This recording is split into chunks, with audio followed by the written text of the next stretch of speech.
Hello, everybody, and welcome back to another edition of the Gleaners Film Club. I'm here with my lovely co-host Julianne, and we're here to deliver you four films centered on the Gothic romance. But before we get into any of those, Julianne, how are you doing? I'm doing very well. I Yeah. am extremely excited to be here to discuss Gothic romance films. I'm a bit of an academic when it comes to my film watching, and I feel like certain months are reserved for certain types of films. And, I just thought February is the month of love, but you can't be happy every February. You can't be happy every Valentine's Day. That's just not possible. Yeah. So 2 years ago I did Doom romance films, and I thought I might run it back, but I decided to choose something a little bit different and a little more topical because I think that like the Gothic has, and arguably I think that like that whole period, like just like over romanticism and like Regency era shows and like films and like novels and stuff. I feel like they've all been coming back to the forefront Yeah. recently. And films like Nosferatu, Robert Eggers' film, and also last year's Frankenstein have been sort of making their rounds on Twitter and among a certain audience that loves to tweet about gothic romance films, but they always tweet about like the same like three films every Yeah. single time. So I kind of was like, okay, so like we need to give some people like more films to tweet about because don't know if like those should be like the only films out there that are Yeah. like for the gothic romance girl. It's like, I feel like there has to be more. So There has to be yeah, more. And we're well known over here on the Gleaners Film Club for finding some more niche picks. And three of these picks definitely are niche, I'd say. But the first one we're gonna go over is probably the most well known of the bunch, just because it is directed by Park Chan Wook. It is Stoker from 2013. This is actually Park Chan Wook's first ever English language film, and he spoke about how that came to be in an interview with the Spool in 2013, saying, after Old Boy's release in Cannes, it changed everything for me. I had many scripts and projects come my way after Cannes. I also had a contract with my agency, which also led to more projects. That was when it was really starting to feel feasible that something like that could happen. But most of these projects were vengeance films or action films, and I wasn't very interested in them.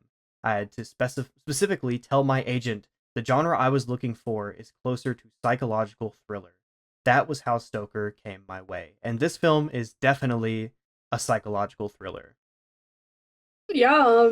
It's very interesting to hear about him talk about that film, and how his career was beforehand, with everyone sort of pegging him as the revenge director, which I think is very partially true. I think at least Yeah. with the Vengeance trilogy, but I think it's quite interesting to see where his career went after this. So I feel like he's always been like a very gothic filmmaker, maybe not in the traditional way people think about it, but I think he is someone who is very interested in like the desires and the perversions of people, even though that's sometimes related to like revenge rather than romance, you Hmm. know. And I definitely think the films he made after this, The Handmaiden, which I think is a very gothic film for that setting and that time period, Hmm. and also Decision to Leave, which one of my friends described as Wuthering Heights for Korean people, which I completely agree, and I think he Yeah. would be my pick for a Wuthering Heights adaptation. Um, this feels like a sort of interesting like turning point in his filmography, though I feel like he has had more gothic leaning films like Thirst, his like vampire film, which I think came out in like the 2000s. Hmm. Yeah. A little bit of a teaser in there for Wuthering Heights. Maybe that'll be referenced later on, but given the way this film kind of came to be, Park Chan Wook was only tagged to direct. He wasn't tagged to write. The script actually came from Wentworth Miller, who's probably best known by most people for his role of Michael Scofield in Prison Break. He was also a big part of the Arrowverse when that was the thing with the Flash and the Green Arrow and stuff like that. Which when I was a teenager, yeah, I was watching. Yeah, I was tapped in. Um, but I think with this script not coming from PCW, you can very much tell that there is an imbalance between that and the way this looks and the way this feels, right? Yeah. I certainly think that he's usually been like a collaborator at least on his screenplays, especially her name is blanking my mind unfortunately, but he does like collaborate with that one We'll female pop it up screenwriter a lot. here. Pop it up. Who has written I think most of his best films. Like I mean, we talk about his directing, but I think Handmaiden and Decision to Leave are some of my favorite films of their respective decades. And I think that is partially due to her screenplay. Hmm. Because I just feel like PCW is he's a pretty maximalist director. He's quite operatic, as I like to say. Um, and I just think that he can elevate most material. I think that even like the films I think that are just more like okay to good, but like not really great. Like I think I felt this way about No Choice. Like Mhm. I don't know if I thought it was like really his best, but his directing like elevated it, which I also felt like was the case with this film. Yeah. You definitely notice his touch in all these movies, regardless of how like the actual how actually like star rated at the end or whatever. I'm still like I still enjoy the PCW magic of it all. And from this, like I described it as him transforming like a violently okay script into something that does stand out as a little bit more than that, because of his use of like cinematography. And it's interesting because he did bring one Korean crew member with him to work on this film, Chung Hoon Chung, who he's worked with since Old Boy, so they have a long history, and it definitely shows. He's known for like his transitions, which were here on full display. I think the one in the field that kind of fades away into those yellows. Um, and then there's a lot of Nicole Kidman's hair. Cole Kidman's hair, yes. The camera movement is also notable. The size of each shot, it transforms. Aspect ratios all the time. How and when POV shots are used, and he cites all of this as something that he really paid attention to. And again, with that magic touch that he's known for, you see the detail that he puts into that kind of thing. Yeah, I think that I definitely think it's interesting to hear him talk about his style and what he paid attention to because I certainly think that he like has like the filmmaker equivalent of what I think a lot of gothic novels are like because like I feel like a lot Mm-hmm. of especially like early gothic novels like they're very difficult for like a modern audience to read I think because they're very dramatic and maximalist and very like purple prosy as like you would describe like it's very like it's very like extreme and passionate and stuff. But I think that his directing really fits that style. Mm-hmm. I do think to speak about the story a little bit. I also felt like the script was violently okay. Which we can get into like in a little bit, but I could see like why he was drawn to like material like this though. Which I don't know if we should give like a little blurb for our audience, but We the film is might basically about might as this well. Might as well. Go ahead. yeah, this the film is about this like young woman named India Stoker who is about to turn 18 and then her father dies in like a violent accident and then his her like uncle who like she didn't know existed um comes back into her life and like or comes into her life for the first time and Mm-hmm. like lives with her and her mother who's played by Nicole Kidman and there is a little bit of incest vibes going Ooh. on between India and her uncle, Yeah. but it is very much about like a loss of innocence and that transition into adulthood. And I was like kind of just thinking about this, and it's not in all of his, it's not in all of his films, but I mean, if you know the twist in Old Boy, and also I Oh. think in the Handmaiden, there's definitely like incestuous abuse going on in Yes. there. Like I don't know if it was especially explicit, but I mean, there is like the storyline of like one of the characters who like is like forced to read like erotic literature for like audiences of men and she was like taught that by her Yeah. like uncle and stuff. Um and yeah, I think it kind of goes back to what I said about PW and desire. Like I think he's very much interested in desires and the taboos of it, and what drives people to do. Yeah. So probably like again an uncomfortable subject for a lot of audiences, but I certainly think it's not unfounded in the rest of his filmography. Yeah, At definitely, least. definitely not. There's grounds to stand on there, and I always like the way I appreciate it is that he's always willing to tap into the mental thing of it. He's not just showing it for shock value or something like that, which I think a lot of like filmmakers are more willing to do with that kind of stuff and that kind of subject matter. He's trying to tackle why that comes to be or how that may happen in a given story, and he does that here, I think, pretty as well as he Yeah, can while not writing the script. I definitely think that is also very true with this film. I think there is like this line that India Stoker says, which I'm going to paraphrase, but he basically says that um, being being an adult means like realizing that like you're not at fault for who you've become. Hmm. Like you're just like a result of like other things. But also becoming adult is freedom, which I thought was an interesting statement. In terms of like should we read it as like positive or negative, but also like I think that does also track with how her uncle comes back into her life and like Hmm. tries to like influence her towards like the violence and it's like that question of like well was India like that maybe by nature was she sort of nurtured by her uncle into doing that Yeah. which I kind of wish that the film focused more on like I feel like they're like the actors do a lot with the characters but I think my issue with it was like it wants to be this like grand mystery and it sort of formats itself as such, but I just don't think the revelations are all that interesting. It's like I think that they Yeah. should have just maybe focused in more on like the dynamics between the characters, maybe. Yeah, I definitely agree. And like, I even think the kind of resolution we come to isn't like, it doesn't track as a mystery because it's pretty predictable. Like, you kind of understand how it's going to go at a certain Yeah, point, um, which is just like, it's kind of a miss on that front. Um, but what isn't a miss is the three performances themselves. India Stoker, played by, I'm probably gonna get the name wrong. Do you know how to say the name? Mia Mia. Wasikowska. Mia Yeah, Wasikowska. We're gonna go with that. She's fantastic. Nicole Kidman, as you mentioned, playing Evie Stoker, and then Matthew Good as Charlie Stoker. These are three performances that I do also think elevate this Violently Okay script into being a little bit more as well. They're all equally good in their own way. yeah. I want to shout out Nicole Kidman's performance in particular, just because like she plays Mm. a mother who. There's a line in like the the movie where I think it's like the uncle who's like, "Oh, like you're not gonna die in this house." Or like whatever, you're gonna leave. Charlie XCX reference. I was Whoa, just about thanks to for making say. that song. Um, but I think like it is that theme of like how much of our choices are our own and like Hmm. how much of it do we owe to ourselves versus like Evelyn Stoker, who I think is like a mother and she seems to be like prescribing herself and fitting those roles that she's put into as like the mother as like a dumb mother really because like I feel like India's kind of like this lady doesn't know anything. Yeah, she's very But passive. then I think Nicole Kidman plays like the character with a lot of nuance in terms of like by the end of the movie I think we get the sense that maybe she's not as like naive as we thought she was, really. Yeah, I agree with that.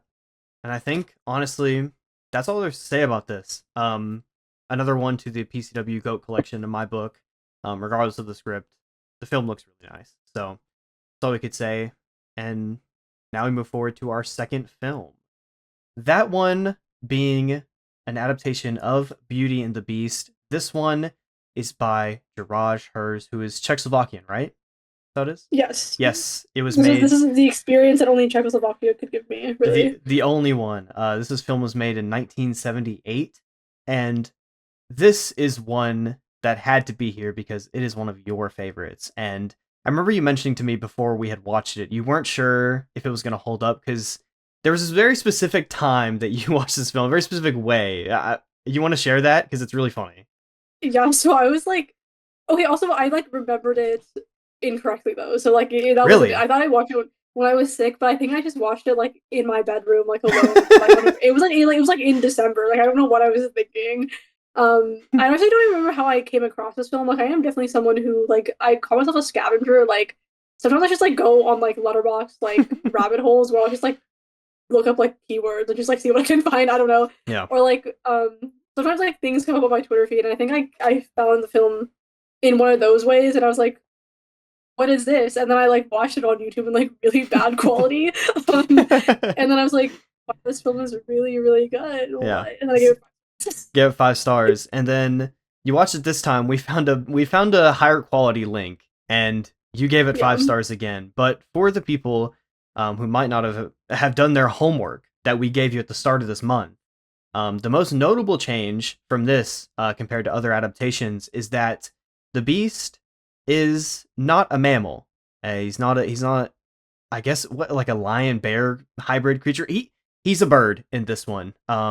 He's a bird and I think it really works because first of all, like the bird is like very dilapidated. Like it's not a pretty bird, but also I feel like Mm-hmm. it has this effect of like I think I'll get into this in a bit, but I think that like the idea of like the monster romance, or specifically like the sort of there's actually like an Oxford collection that's like basically just like a collection of like animal brides around and groomed around the Mm. world. So it's like all like these myths that like include like a love story in which one person is like an animal, or just like an animal that turns into like a human or whatever. Like they have a curse, Yeah.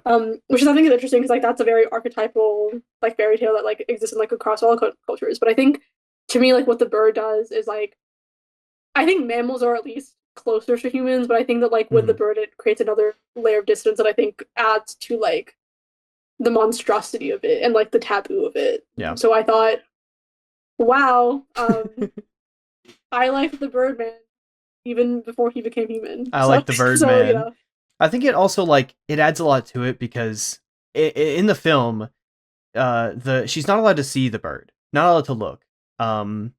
like our what I forget. I'm so bad with names. It's gonna be a thing. What's Julie. Julie? Yes, is the name of the I, like girl Protagonist. protagonist. Yeah, Beast. you could say that. Yeah, sure. And she's lured to where this beast lives. Not really lured, but more she kind of has to go there to save her father, who steals the beast's flower, and Beast is pissed about that. Not gonna rock with it. But she had to do it willingly. So, and she does because she loves her father. Um, but it's all just it's very mysterious, and I think this film also is a great example of what draws people to the gothic horror genre. Um, the aesthetics are such an important part of it. And this one, like the orchestrated music that kind of cuts in and out.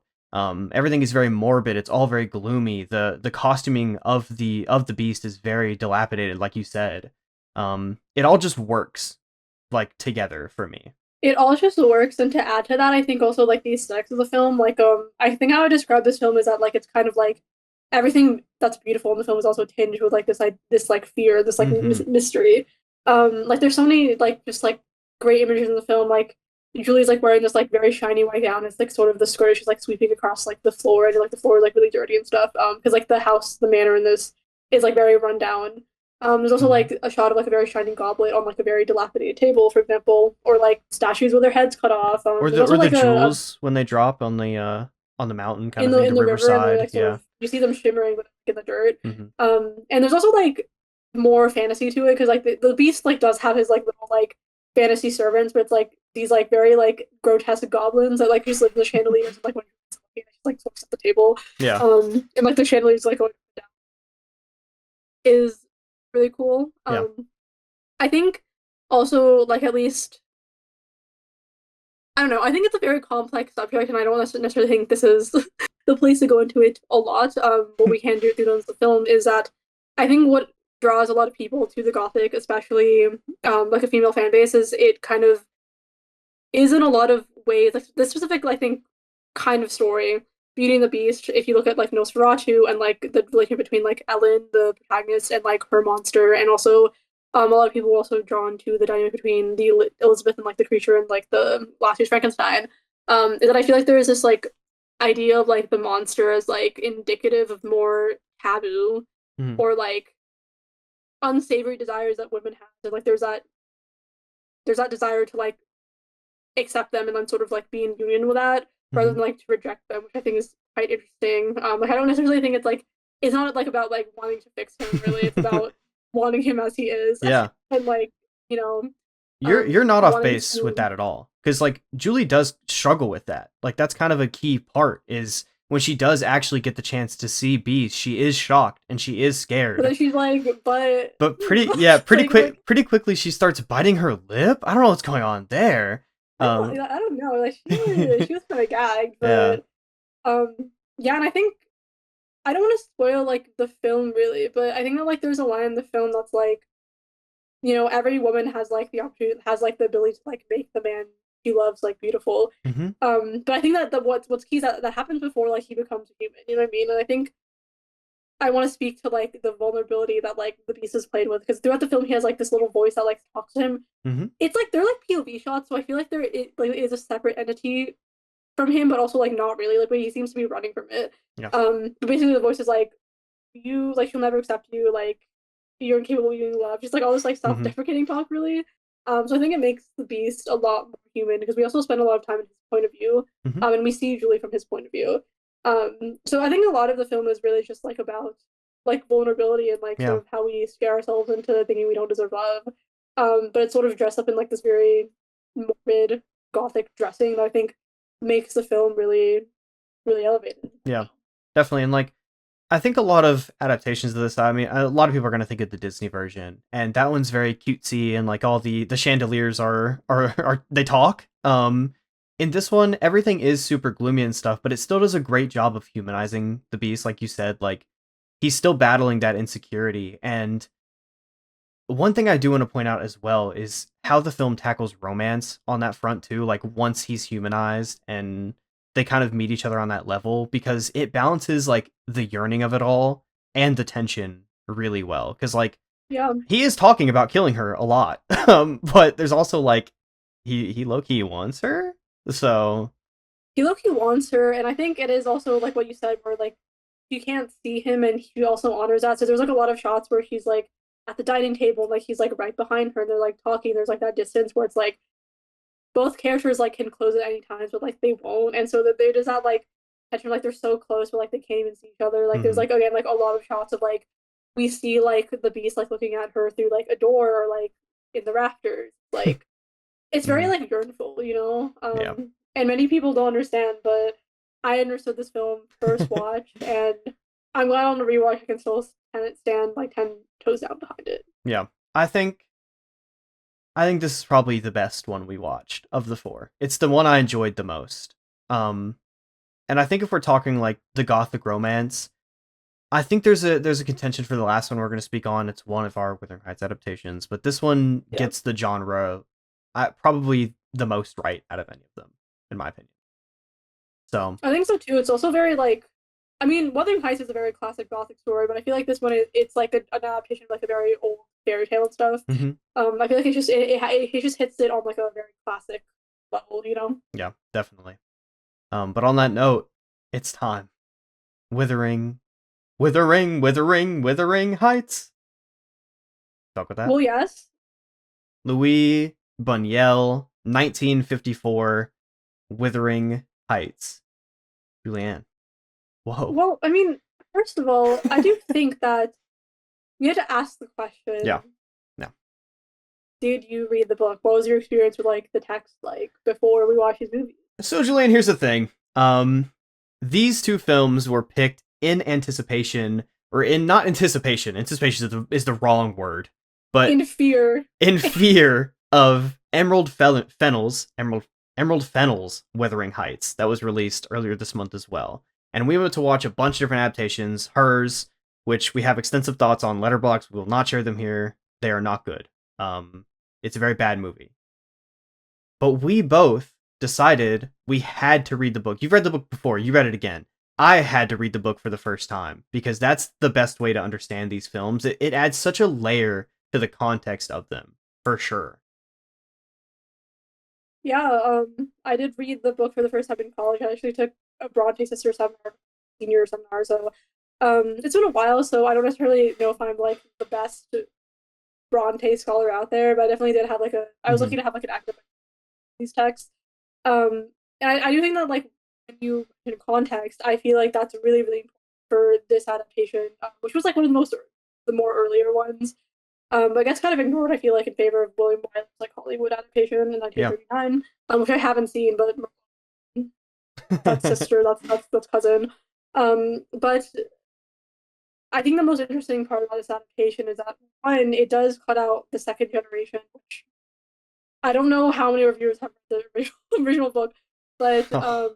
Kathleen Heathcliff, even though they're well known, like, just like a small chunk of the text, like Mm-hmm. part of the novel is about generational trauma. So like the book finishes out by being about their children and how that cycle is continued and then eventually broken. Which I think you and I both feel similar. I think Kathleen Heathcliff's story only makes sense to see that resolution with the children. Yeah.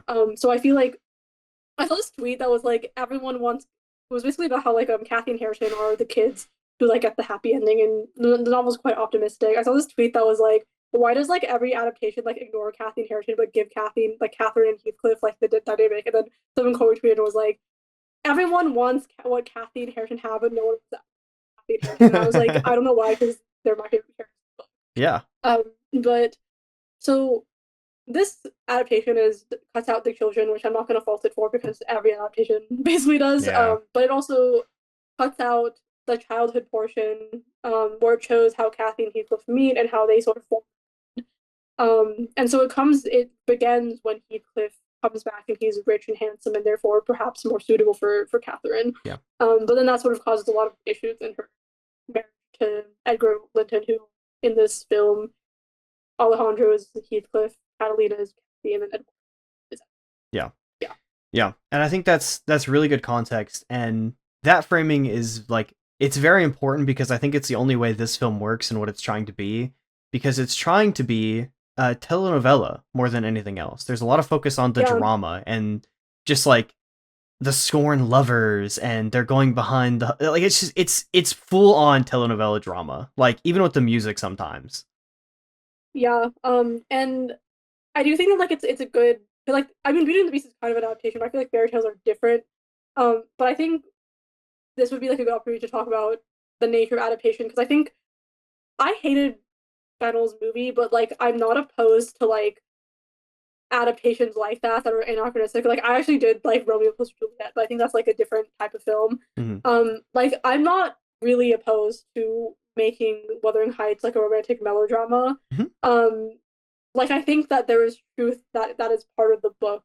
Wuthering Heights, the beautiful thing about it is I think it's such a layered text for its time. Like yes, it's like a romantic melodrama, but it's also about race and class, and it's about generational Yeah. trauma, and it's like all these things. Um, I do think that movies do have like the difficult job of like trying to condense it all in a way that feels true. Which is what where you see like many adaptations, you know, take or leave things, which Mm-hmm. again, I don't think that that's inherently a bad thing, but I think that like this film is able to like be very soapy, very dramatic, which the book is very dramatic. There's a lot of yelling, like there's a lot of Yeah. messy people. Like it's very dramatic. Like it's very entertaining. It's a page turner, in my opinion. Mm-hmm. I know that you felt the same way as well. Yeah. But I think this film does manage like I don't necessarily think that like this film was like great or anything, but like I think it manages to stay true to the spirit of the text in terms of like okay, I don't know if anyone cares about like Emil Fennell's spoilers, but like in the movie that Emil Fennell made, like Kathy and Heathcliff like do consummate their relationship, but they're having like a full on affair behind Edward's back. But I think part of the yearning of Wuthering Heights and part of the tragedy is that Catherine and Heathcliff never do consummate their relationship. It just remains this thing until she dies. Oh, spoilers for a Oh. 200-year-old novel. But I think this novel sort of offers it in terms of like I think Kathy's a very good here. Like she's very bratty, very she's a Yeah. little tempest, you know, like that's how she Very. should be. Um, but I think it still honors like the passion between them without needing them to kiss or to like make the affair like explicit, you know? Mm-hmm. Because why would we do that? I don't Because you know. don't need it. And they do eventually kiss while she's alive. It's like, but it's framed more as like the drama, the telenovela again, the soapiness. Less so than like, oh, they're consummating this long-standing relationship because we just don't have the context of them as kids, so it doesn't really come across that way. Um, but something that also kind of frames it that way is the alternate ending, because Very dramatic, probably. it's very properly dramatic because Heathcliff in this version just gets shot. He gets killed towards the end, which Spoilers. it's you know, if you're not caught up on the 1954 film, then you've not caught up, you know.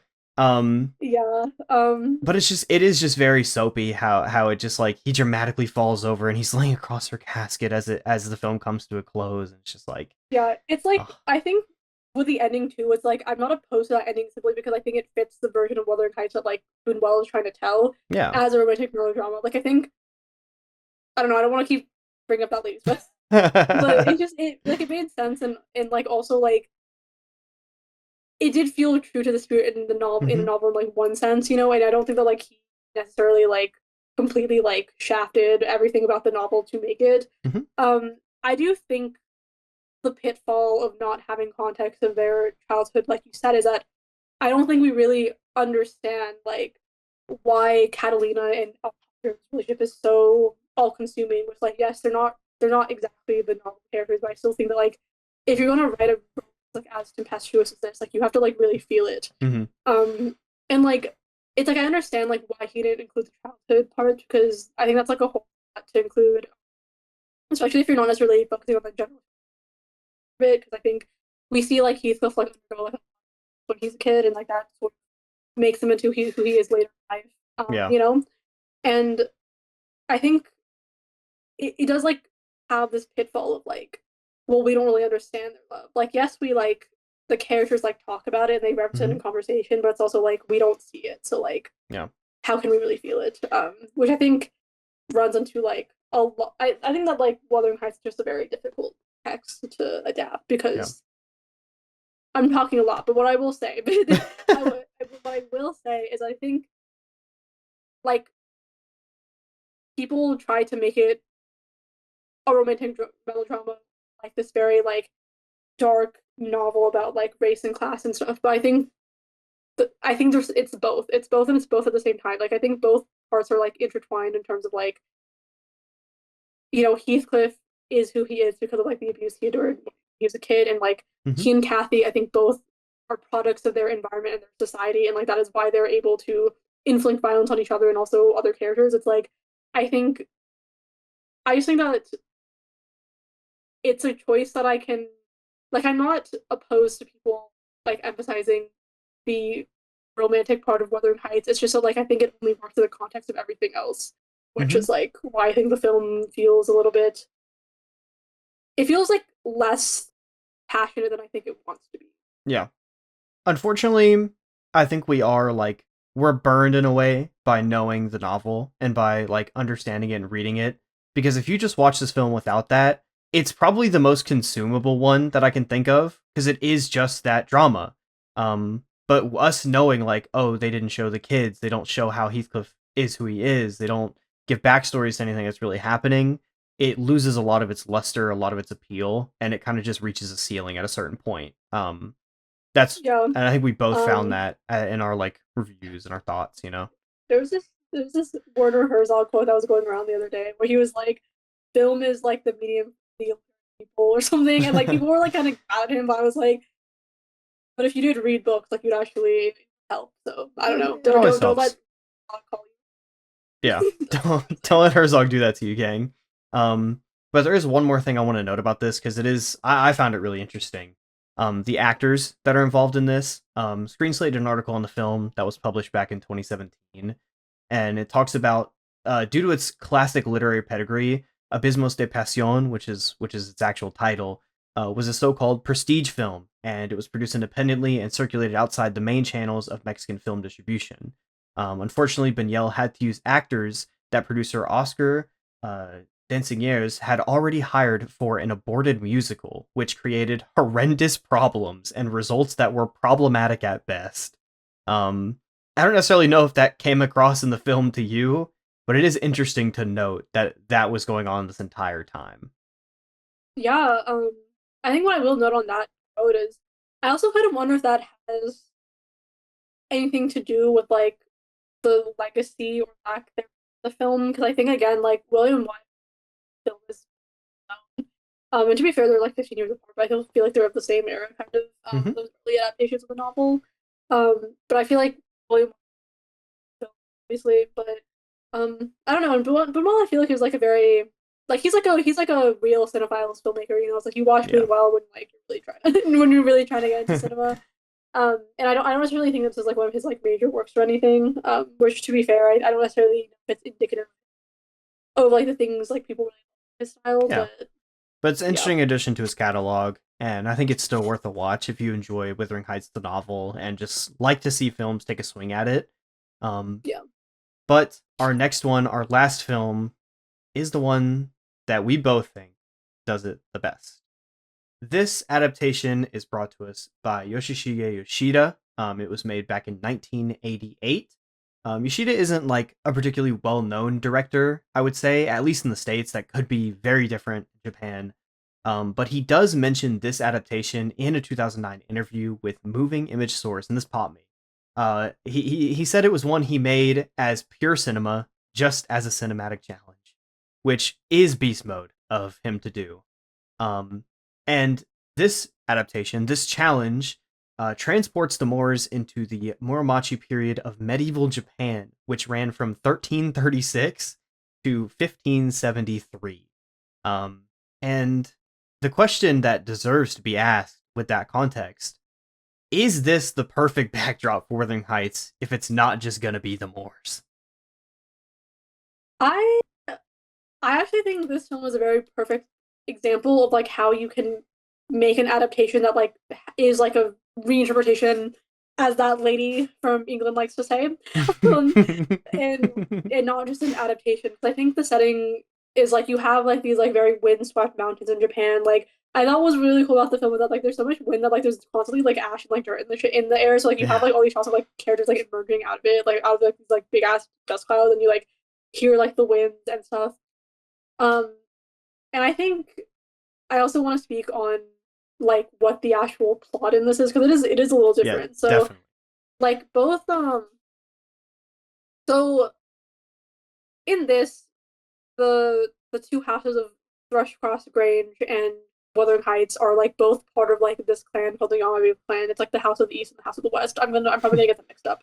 But Kinu is a daughter of one of the houses, and basically in the beginning of the movie we learn that like Yamabe women first, and so when they reach maturity, they have to like go and like go to like the capital and like basically live a life of seclusion as a priestess, which seems to be in Kinu's eyes like very oppressive. Mhm. And she does like and like Onimaru, the Heathcliff equivalent, is there since childhood, and um, they have that like mad love, they have that, but Yeah. but Kinu does go to the other house, and marries the lord of that house as a way to escape from her fate as a priestess, who in this case, like again, like her husband is also is Edgar, like in the original Yes. novel, but I think it's kind of interesting because like I think considering that like they're like one clan, like I kind of wonder if like they're all distantly related. If this is the most bold filmmaker that is actually like actually Wuthering Heights does have incest, Yeah. like kind of thing. Um, and yeah, Onimaru um becomes like a lord of like a territory or something. I don't know Yeah, what like he the Japanese term is. basically what he did is he went to the city and he was so good in the war in the capital that he was given this part of the land. I'm assuming he specifically asked for it from the emperor and he was granted that. So he does become, I'm pretty sure it is a lord of both the House of the East and the West, as well as a community underneath of them. Yeah. Anyways, I think it's cool because they made all those changes to fit the time period and like the setting and stuff. But I think that like also like it's also like one of those faithful adaptations I've seen. I've only seen the Bunuel and also Andrea Arnold's 2011 one, which a lot of people like because he had the audacity to cast Heathcliff as a black man, which Well, great choice. But I oh, do hold have on, hold my on. issues You with. also watched Emerald Fennell's version as well. Don't forget that Oh, one. I don't. That's Yeah. like a book talk brain rot spicy like brain rot movie like but I had my issues with Arnold's film, to be honest. Like I don't really care for it. I'm not gonna get into that here, but I think this one is like a reinterpretation into like an entirely new time period and like setting, but also I feel like it's true to the into the novel in a way in ways that a Yeah. lot of adaptations are like. First of all, we have the children. We don't have Linton, which if you don't know who that is and you know who it is, but They we have just the cut him kids. out entirely. We have the kids, and we also like have the same conclusion with the children. So I feel like this will actually like carry the entire novel through. Mhm. We also did not shy away from making Heathcliff a bad person. I mean, bro does dig up Kathy's grave. He digs up Kinu's grave, keeps her rotting skeleton in his Yeah. closet. Like, also does assault. Does assault. He As he he does in the book. Really, he rapes Isabella as well, who he does end he up marrying does. as well. He does do that, Yeah. and like, yeah, I think that that's what I'm gonna say about this is that it's crazy how you can actually be a reinterpretation of very strange. Like I feel like that's maybe why this is like one is on either because it's so different from like the novel Yeah. and stuff. Like maybe it's like a little bit opaque to viewers, but um, it's a weird adaptation kind of, but also it stays very true to the tone and the spirit of the themes of the novel Yeah. while being its own thing. I think I don't think it's not like unfaithful because it definitely has its issues in terms of like if you're talking a more literal sense from the book, but it does carry over like pretty much all of the themes at play, and I think a lot of the narrative itself, like yes, there are a few characters cut out. You don't always get the dialogue. They try to do Nelly at the beginning, which we'll get to in a second. Um, but it does stay very true to all the themings. It does stay very true to the characterizations. Um, and I really respect it for that because I think it's really hard to do. I've never seen one do it right, and this was the first one that I've known to get that part of it correct. And honestly, that is pure cinema. Yoshida, he did his thing. That is pure cinema to His me. thing. Yeah, the Nelly thing is really funny because for those of you who have know what it feels like to say that, like but, so Wuthering Heights is like a story within a story because it basically is this guy like Lockwood who like he's like renting out like Thrushcross Grange, and then he basically like weird things happen in the house. Like he finds like Catherine's diary before she died and stuff, and then he basically talks to Nellie, who's like the servant, and is like, "So what happened here?" And so the entire story is actually told by Nellie, who's like recounting it to Lockwood, who's then like writing it down. Hmm. A lot of novels were like that back then, but like a lot of adaptations miss the frame story, which I think that's another issue with it too, is that like Nellie's like meant to be an unreliable narrator, like the way that she characterizes certain people and stuff, it's like you do have to cast doubt on it, which I think that like it's not necessarily easy to do that like in cinema. I think that's like actually why like a lot of novels with unreliable narrators like can be very more difficult to adapt. Hmm. Um and I think certain adaptations try to fix this, either by just cutting out entirely or like Andrea Arnold, I think she does an interesting thing of making the focal he makes Heathcliff the point of view. So then we do see like Kathy in a different light and stuff, and through his point of view, which I think is interesting. But here it's funny because like there's just like a random guy that like appears at the beginning of the movie, and then he like goes to the house and he's like, I'm looking for like Onimaru or whatever, and then they're like the servant, and he's like, oh, like his bride like died like long ago and Oh stuff yeah. like that, and then we never see them again, which is like the funniest Not part. once. It's never mentioned. That's literally like the reason why I think this film isn't like perfect or whatever, and it's not a perfect adaptation, is because the first like 25 minutes are kind of a fucking mess in terms of like the timeline. It jumps around so many times, and you are genuinely like, I feel like most people will get lost a little bit because Yeah, it like goes back in time, like it goes back in time with no warning, and then it keeps jumping, and like you if you yeah, don't have like a handle on the timeline, if you happening. you just wouldn't. Um, But it does like it settles um, down really well, and like once it settles down, I think that's when we really get rolling. Um, but yeah, it is tough at the beginning. That's the like one big knock on it, I'll say. Um, but one thing I do want to mention too, I know we kind of spoke about it like with Heathcliff's characterization. This one highlights the horror of it all really well. Just like with the setting again, everything is dark and gloomy, and the way that it ends, which spoilers if you don't want to get spoiled a little bit, Heathcliff dies in this one as well. But it's after a sword fight, like a straight up duel, with Hindley, right? That's no, Hindley's it's with Hareton. Hareton. Hindley's the Yes, I'm a fool. I'm a fool. With Hareton. Terrible names. That's literally just that's always what I'm going to be. But with Hareton, and you kind of assume that Heathcliff dies, but he doesn't, and he comes back, but it's only to retrieve um Kathy's casket and carry it with him. As he goes to die somewhere else. It's presumed. Which is again, it's I think that just captures the horror of it all, you know? Like he's still like a fucked up guy. He just is always gonna be a fucked up guy. This is what it is.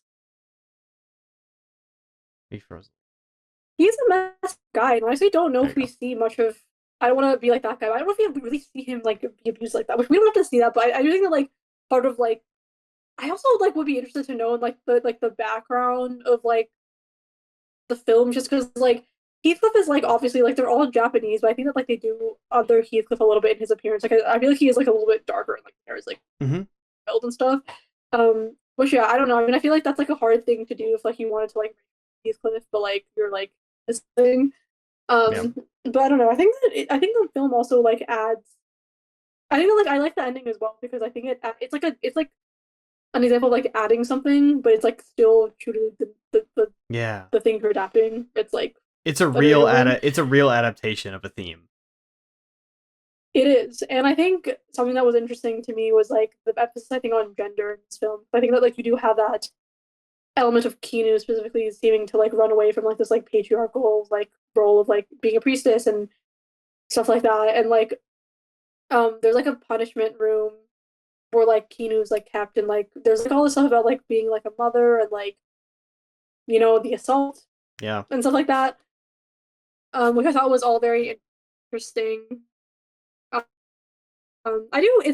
It's like what I find is so interesting about this and Bunuel's film is I think they draw like kind of like the two main elements of Wuthering Heights, but each of them distills one of them into like a film. Like I think Bunuel was really about like the romantic melodrama, but not just that. It's like this like all-consuming passion that like makes you act like so illogically. Hmm. Whereas I think that like this one is not as like fierce, but it's like very like haunting. Like I think Yes. we both noted when we were watching the film that like the camera like never moves. Like it's all just like static shots for like 2 hours and like Yeah. 15 minutes. Um, and like you have all these shots of like characters just like being silent and they're just, like their back is turned to the camera, or like characters like again emerging out of that like dust cloud like from a distance. Like they're just like moving in very methodical like ways, you know. Which I think gives this film a very like eerie and haunted quality. Where I think it's like there are definitely supernatural elements of Wuthering Heights. Like they're not really pronounced, and I think it's actually kind of ambiguous, really, as to whether or not they're happening. Hmm. Where it's like I think Bunuel has like that more grounded human drama, where it's like this is more about like the feeling of it. It's like I feel like it's like the feeling of Wuthering Heights. Yeah, I Yeah. agree. I agree. It captures the feeling, it captures the themes, and that's why I think it's the Oh best one my we've seen. god, did it low key like restore the feeling? It low Like no key one's gonna.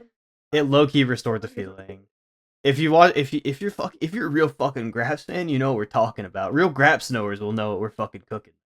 But it did restore the feeling, and yeah, that's gonna do it for Gothic Romance. That's all four of our films, and I think we should just go ahead and talk about the next four because Julianne, we're a little late on posting this one. We're a little behind. All right, it is what it is. Yeah, we're a little late because this guy over here was like busy for like a week in LA, so like we also like just didn't start on the films like Yeah. so much later in the month in February, so for you guys. But excited for March. We're doing we're honoring women, but we everyone should honor women every day in March. And we're doing okay if you don't honor women every single Yeah. Don't but watch next month if you yeah, you don't honor do women every do day. Don't do it. yeah. We're doing female directors. Um, should we talk about the films that we're watching, or should it just be like go check the Substack? We are going to name each one of them, but we will have a preview out very shortly within like probably by the end of this like week. We've started next week. But I'll go through each one here. First, we have Catherine Brillat's 2009 Bluebeard. We have Elaine May's 1971 A New Leaf. We have Marilu Diaz Abaya, 1983 with Carnal. And we have Leslie Harris from Okay, 1992. pronunciation. Hold on, let me cook. What? We have Just Another Girl on the IRT. Again, there will be a preview out for that on this channel very shortly. There will be a preview out on the Substack. And if you haven't checked the Substack, please read the Substack. Julianne over here writes amazing write-ups for each of the films that we watch every single month. It'll be linked down below. Make sure to check that out. And also, while you're down there, you might as well follow us both on Letterboxd. You might as well subscribe to the channel. You might as well leave a like on this video. And you know what? If you've already done all that, you should go ahead and comment on it too. You should comment on these films. You should comment on I don't know what should they comment on? Do you have any other comments that they could leave? To comment on how much you love Gothic romances and like Yeah. how you're gonna read like The Castle of Otranto after this. Oh yeah, definitely. Which, by the way, that's like the first ever Gothic novel for context. I don't. Yeah. So make sure you guys have homework after this. Make sure you get that done before the release of the preview. Julian, is there anything else you want to close out on? Any last note? Um, Not really. I just think that everyone should get more Gothic now. Yay! Yay. All right. We will see you guys again at the end of March for female directors. Make sure to join us there. Hopefully end of March, maybe beginning of April. Probably beginning of April actually, but we will see you there nonetheless. Thank you all for joining us, and yeah, we're fucking out of here.